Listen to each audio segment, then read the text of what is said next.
97.3 ESPN presents The Sports Bash with Mike Gill. It's time for Football at 4 with 97.3 ESPN.com's Andrew DiCecco. Powered by the Inside the Birds podcast. You know, we recognize the ability of the roster that's put together right now. And I think we have the ability to do something really special with this group, but it's going to take a lot of hard work. Now, live from inside the Matt Black Kia Studios, it's Football at 4. It is Football at 4, powered by the Inside the Birds podcast, and brought to you by PlaySugarHouse.com. Sign up now. They'll match your first deposit up to $250. Andrew DiCecco's in the house today.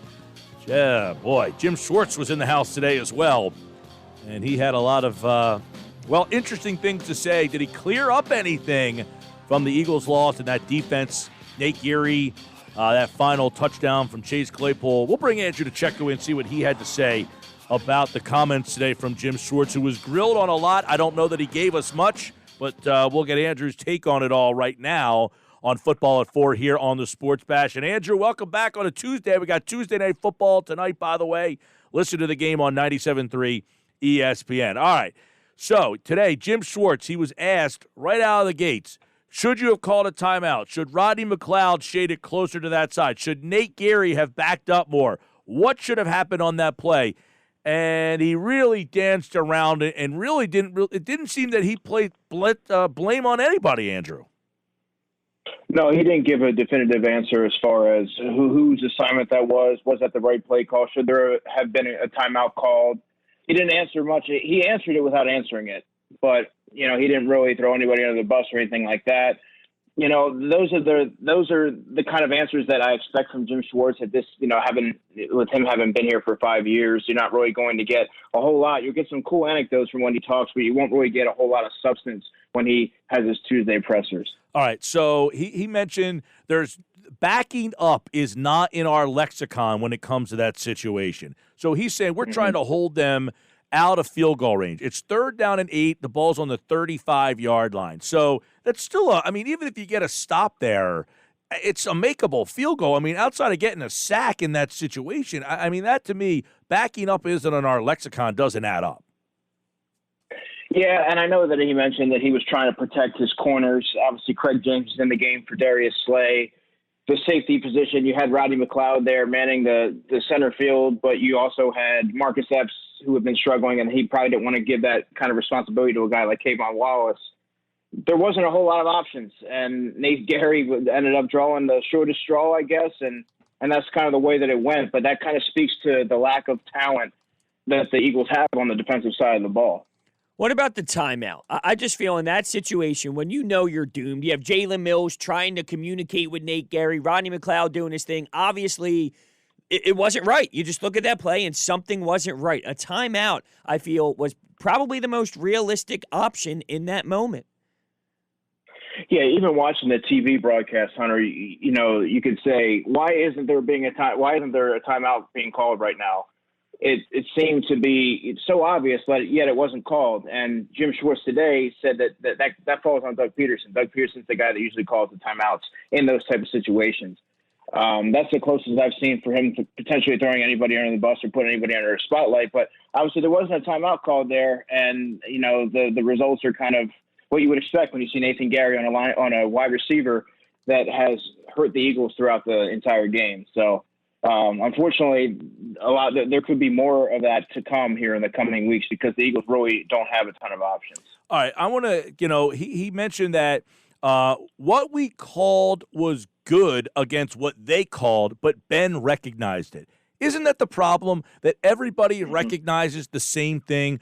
Where is 47 on the field? And when they find 47, they dictate what they want to run. Isn't 47 constantly the problem here? Yeah, it's a common theme, certainly. But as we've kind of talked about over the past couple of weeks, it becomes very predictable, the Eagles defense, because Jim Schwartz isn't very creative in his scheme. Teams know exactly what he's going to do. It's very predicated on the front four getting pressure. And when they don't do that, that leaves a lot of players up to get exploited on the back end and even on the second level. And the Eagles don't have the second level to kind of be able to mask some of those things. So, I mean, yes, obviously teams are looking at the tape and they see 47 constantly getting on the other end of these big plays, and they're going to continue to go at him. But as I tweeted out today, Nathan Gerry's played 355 out of 359 snaps this season. He's perceived to be their best option at linebacker, which kind of speaks to the problem right there, because obviously he's the worst rated linebacker in football. He's given up 23. Teams are 23 for 23 going at him in coverage. Jeez. He surrendered 4 touchdowns and 154.6 quarterback rating. So to trot that guy out there for 355 out of 359 snaps, that tells you right there that the state of the Eagles linebacking situation. Well, okay. So I'm not joking when I ask this question, but it may seem like like I am. Does Schwartz play Gerry because, hey, this is who you gave me, so I'm going to keep playing him until you figure out that this guy stinks because this is all you gave me? That's kind of the way that I viewed it.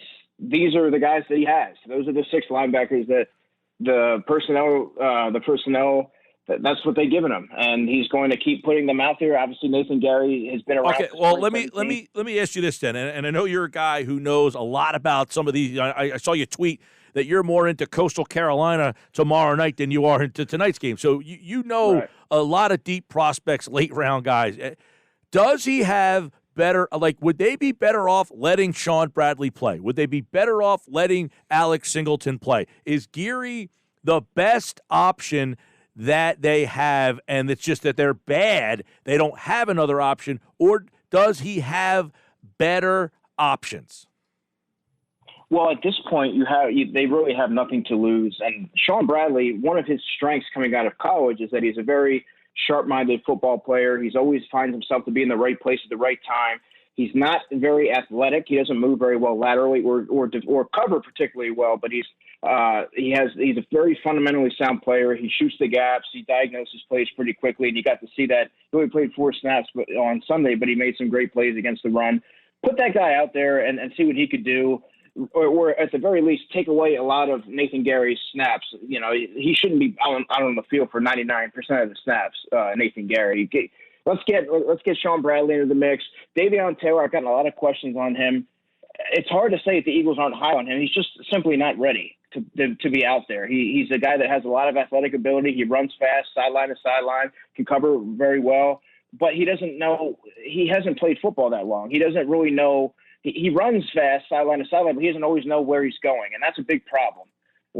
So, I mean, he's going to take a little bit of time. But as far as Sean Bradley, he was always the more pro-ready of the 2 rookie linebackers. He doesn't give you this kind of ceiling that a guy like a Davion Taylor has, but he's going to be more diligent with his assignments. And so I think that to have him only play 4 snaps on Sunday, that he's being criminally underutilized given the situation. I would have to agree. That's the road I kind of wanted to go down. It's like Nate Gerry is not working.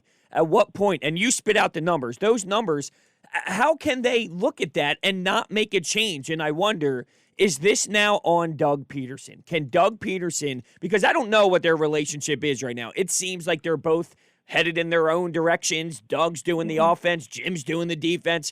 At what point does Doug Peterson step up as the head coach? You also have to wonder, what do the guys in the locker room say is, hey, this guy's giving up, what was the number, 23 out of 23 completions. Yeah. Teams are game planning for him. He's blowing assignments.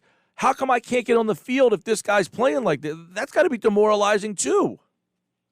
Yeah, and you kind of read between the lines, read the tea leaves, and Roddy McLeod's post-game answer. He seemed, particularly annoyed. And it's hard for me to say whether he was annoyed at the play call or annoyed with, Nate Gerry not knowing his assignment or not listening to him when he was trying to talk to him, when Nickel Roby-Coleman, I believe, was trying to talk to him as well.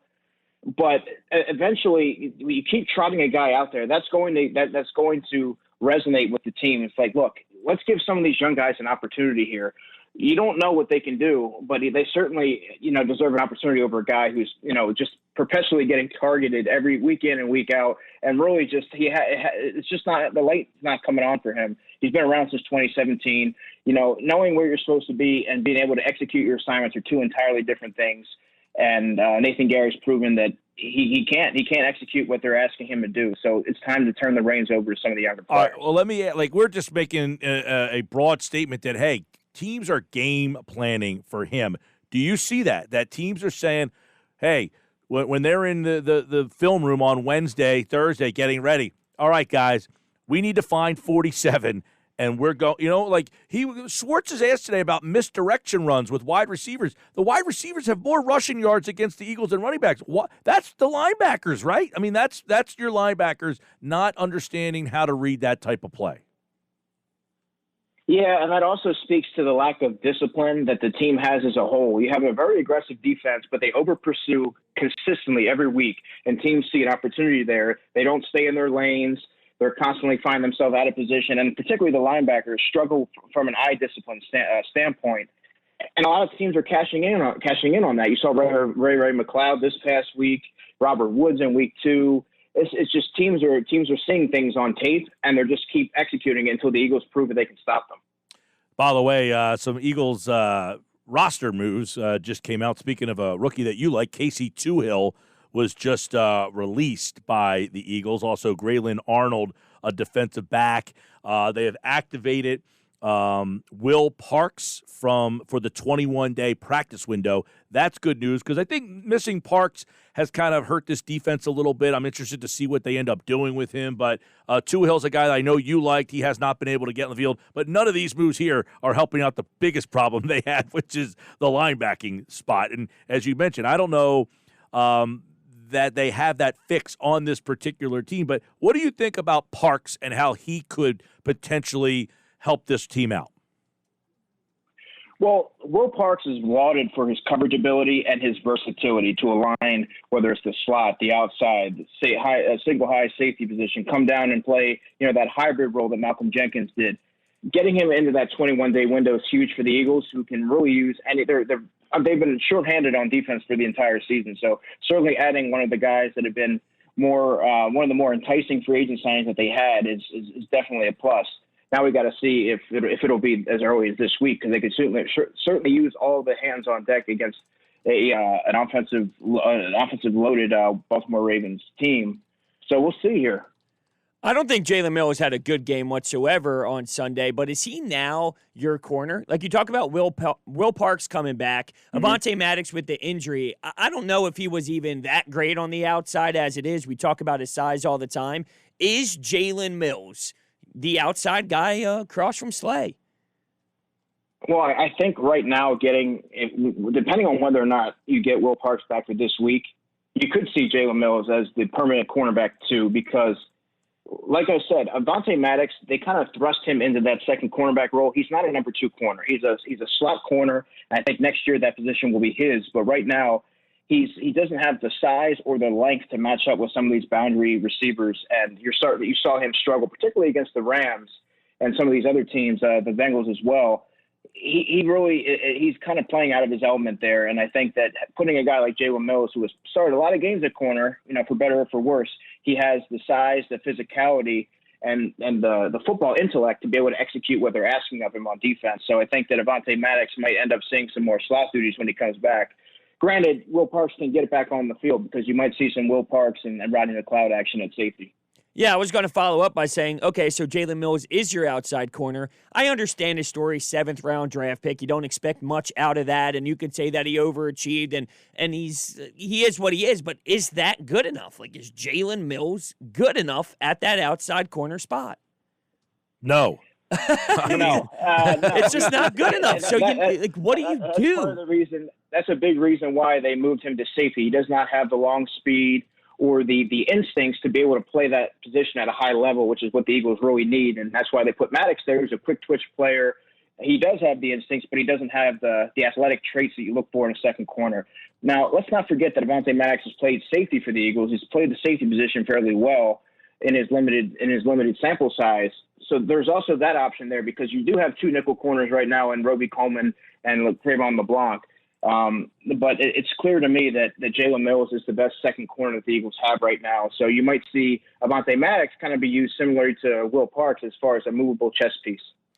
Andrew DiCecco, Football at 4, powered by the Inside the Birds podcast right here on the Sports Bash on 97.3 ESPN. I know, Schwartz, he got asked about the linebackers a lot, and he was asked about the resources devoted to the linebackers. He was asked about the young linebackers. He was asked about, the fact that you had Nigel Bradham. Now you lose that leader there. In today's game, the Eagles don't value the linebacker. They have the least amount of resources devoted to that position. Is the linebacker position, how important do you see that position in today's game? I think it's an important position, but I don't think that it's. In other words, are they right in the way that they view it, that we shouldn't be putting a lot of money into that position? We just happen to have, maybe we have the wrong guys, but we're not going to apologize for not spending money there. I think it becomes a talent evaluation issue because I think that as you're seeing around the NFL, teams are finding these late round to mid round linebackers on day 2 or day 3 that can step in and play. And the days of having that 2-down run-down linebackers that can, shoot the gap and play a downhill style football like the Jeremiah Trotters of old, well, those days are pretty much extinct. And now you're seeing a lot more hybrid players that can play, that are more adept to playing coverage and running sideline to sideline and matching up against some of these hybrid tight ends that you see all around the NFL. I think those guys are becoming more prevalent. Obviously, that's what they hope to get out of Davion Taylor. He's just not ready. But you look at Jeremy Chin and Isaiah Simmons. Those are the molds of the new age NFL linebackers that teams are really trying to get. They try to go that route with Nathan Gerry being a former safety. It just hasn't worked out. So to me, that becomes a talent evaluation standpoint, not necessarily a lack of resources. All right, this week, tight ends have given them all sorts of problems. You got Andrews this week, but on top of that, big downhill runner with Mark Ingram, and on top of the fact that you got Lamar Jackson to deal with, how big of a mismatch do you see these linebackers against Andrews, Lamar Jackson, Mark Ingram, and then J.K. Dobbins? Well, I think that as far as the linebackers being able to hold up against Mark Andrews or Mark Ingram before I get to the tight ends, I think that they'll be okay because the front four has done a fantastic job in run defense. For as many faults as the Eagles defense has, they do hold up. They hold up strong at the point of attack before it even gets to the second level a lot of times. But as far as the tight ends go, like we talked about, teams see what Nathan Gerry has been. He's on a lot of people's highlight reels this season, 5 games into the season. So a guy like Mark Andrews, who to me is a top 3 tight end in football right now, he surpassed Zach Ertz. He's going to have a field day against Nathan Gerry. They don't have the personnel to match up with him. It doesn't matter what Nathan Gerry has done over the past 5 weeks and have a team game plan for that. What other options do they have to put on him? Darius Slay? Okay, but then you're going to have a mismatch on the outside with Hollywood Brown or somebody else. So it's going to be pick your poison for the Ravens. So they're going to definitely target Mark Andrews in the short to intermediate routes and probably find success there, just like every other team has. Yeah, I don't know how you get through. Every week it seems like there's a big tight end that you're stuck playing. You had Kittle, you have Andrews this week. Last week you didn't have. Ebron's a middle of the road guy. Claypool just killed you as a physical guy. It seems that linebacker position is going to be a problem for them moving forward here. We're talking to Andrew DiCecco, obviously, Football 4, where, all right, so let's get to this point then. Do you spy Lamar Jackson? How do you balance figuring out what to do with him? Because if you're spying, it's typically with a linebacker. Yeah, I was going to say, my question for you is, who's spying Lamar Jackson? Nathan Gerry? Nathan Gerry's supposed to be their strongest guy in coverage. Maybe Duke Riley? The options there are not very enticing. I don't know that that's the route to go given the personnel that they have. Why don't you give Davion Taylor a shot, right? He's the most athletic linebacker they have. That's a fact. That's not opinion. It's just more so of him knowing the assignments and knowing where to go. He runs around like his hair is on fire, but you also have to know, you have to be diligent in your assignments and know exactly where you're going. Or that's just as ineffective as having a guy like Nathan Gerry who knows where he's supposed to be but can't get there. Now, how far away? We had this conversation in the beginning of the show. I had a bigger problem drafting Taylor in the 3rd round than I do with taking Hurts because. Look, I get it. Hurts, I get, is a project. He's a luxury pick, but I value that position. So the quarterback spot, I'll take my shot. In the 3rd round, you took a guy who is not ready to get on the field. Like, how far away, in your opinion, is Davion Taylor from helping this team out? That's where I have a problem is, all right, you took your project in round 2, okay. you can't do the same thing again in round 3. No, he's 2 years minimum away from being able to contribute to the Eagles, by my estimation. I had Davion Taylor grade as a 5th-round pick, for what that's worth, but he does have the athletic traits of the modern-day NFL linebacker, but he's just so far away from playing. He's so raw. They're not even really giving him a lot of special teams responsibilities right now, which tells you all that you need to know. He's so new to the game of football that, he's not going to be able to contribute for at least a couple of seasons, which is very concerning. In that 3rd round, when you look at a guy like Akeem Davis-Gaither from Appalachian State as a player who I really liked, who does fit the current mold of the linebacking landscape in the NFL, he went to the Cincinnati Bengals, and he's contributing to them. He actually made a play down the sideline against Miles Sanders in the game, in the Eagles-Bengals game. So, I mean, that was a head-scratching move. To be honest with you, I know that he had the measurables and everything that they're looking for, and he ran I believe it was a 4.4 40-yard dash. Really, really gaudy numbers there, and I think they may have gotten enamored with that, but he's very far away from contributing. Tell you what, watched Kenneth Murray last night. Wouldn't mind him playing, and you're going to see Queen this weekend with the Ravens. Wouldn't mind seeing those two guys playing linebacker for you. Yeah, I had Patrick Queen as my Defensive Rookie of the Year candidate when I did my predictions for Inside the Birds before the season. He's a fantastic player. And like you said, you saw Kenneth Murray last night all over the field, shooting the gaps, diagnosing plays, making plays behind the line of scrimmage. And you're going to see Patrick Queen doing much of the same. And you're going to see a lot of tweets on Sunday, I'm sure, throughout the timeline about why didn't the Eagles get this guy? He was there for the taking. And that's going to continue to happen throughout the season. I just don't understand how you can watch that. And we all watched what happened last night, and we see these players. How do you watch that and then see what you have and think that that is okay? Or, you go down that road. I just can't comprehend seeing what works in this league and then not trying to copy it. It's a copycat league. We talk it all the time. You let Malcolm Jenkins go, okay, you get Darius Slay. You know what type of role Malcolm Jenkins can provide, and it just turned into a nightmare with what you have at linebacker, and I just don't know how you can see these players do it and not feel horrible. This comes back to poor drafting. Think of it this way. If they had hit on J.J. Arcega-Whiteside last season, if he was what they envisioned him to be, you don't have to take a guy like Jalen Reagor in the 1st round. Maybe you allocate that to offensive line or linebacker. And you can go down the list of guys that they've kind of taken in past drafts that haven't worked out. And now they kind of have to correct that problem by overdrafting them or kind of pushing another position putting another position on the back burner when those positions now suddenly become a need. Andrew DiCecco. Follow him at DiCecco NFL. Make sure you get all his coverage for the Eagles and the Ravens at 97.3 ESPN.com and InsideTheBirds.com. And, of course, he, like all guests, appeared via the Boardwalk Honda hotline. All right, Andrew, take care, pal. You too, guys. Have a great week. He'll be back on Monday to recap the Eagles and the Ravens.